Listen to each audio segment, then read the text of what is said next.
ADTV, la chaîne du 21e siècle, bonjour et bienvenue dans ce rendez-vous de l'information. Au sommaire de ce bulletin d'information, convocation et arrestation de journalistes au Sénégal, la TAP dénonce et interpelle à un changement systémique impôt pour la presse, la CNTV et la télévision Futur Média. De nouvelles précisions faites, le président de la République, Bassirou Diomaye Diakhar Faye, interpellé.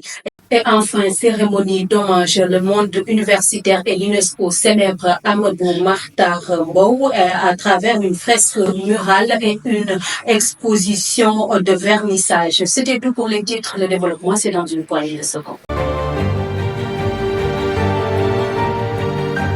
Bonsoir à tous et à tous. Pamoussa Traoré, directeur de publication du journal La Tribune, a été interpellé hier jeudi 30 mai 2024 par la section de recherche de Colobane. Ainsi, la coordination des associations de presse, la TAP, fustige l'arrestation et l'emprisonnement des journalistes au Sénégal. Les organisations de la presse sont déterminées à faire face à cette situation. Toujours dans ce domaine, le patron du groupe Avenir Communication, Madiambal Diagne, réagit suite à la convocation du directeur de publication du journal Le Quotidien depuis l'étranger, où je me trouve. J'apporte mon soutien à Mohamed Gueye et à toute la rédaction du Quotidien, a-t-il écrit sur les réseaux sociaux dans son message repris par Besbi le jour.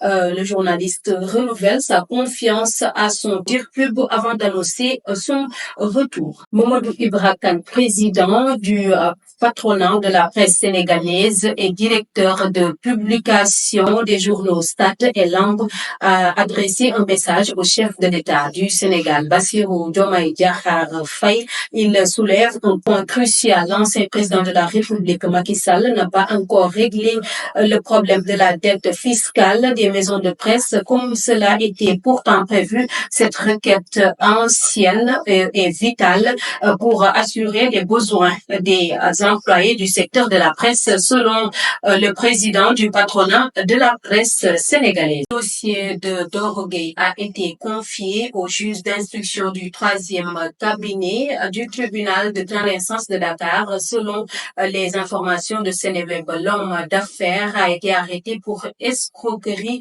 foncière portant sur 1,2 milliard de francs CFA au préjudice de Zakiroulahi Sow.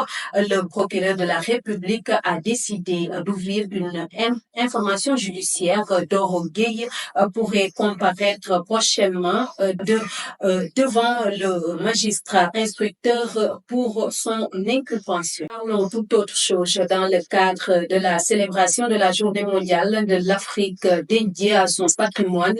Une cérémonie d'exposition intitulée Patrimoine mondial au Sénégal. Cet site exceptionnel et l'inauguration de la fresque Amadou Mahtar Mbow ont eu lieu hier, jeudi 30 mai 2024, à l'université Amadou Mahtar Mbow, réunissant des autorités universitaires étatiques de l'UNESCO et la famille du parrain. Cette cérémonie avait pour but de rendre hommage à cette figure emblématique. Et enfin, depuis quelques jours, on annonce une hausse sur le prix du riz au Sénégal, même si certains détaillants accusent les grossistes d'avoir augmenté le prix du sac de riz brisé non parfumé. Il n'en est rien, rétorque le chef du service régional de commerce de Dakar, interpellé par nos confrères. Sud Quotidien, oui, Mamadou Touba précise que présentement la tonne coûte entre 360 000 francs et 370 000 francs CFA contre 380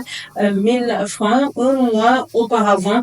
La baisse de la tonne est minime, mais il n'y a pas de hausse de prix du riz qu'on annonce. C'était tout pour cette bulletin d'information. Merci de l'avoir suivi sur ADTV, la chaîne du 21e siècle, et excellente fin de soirée.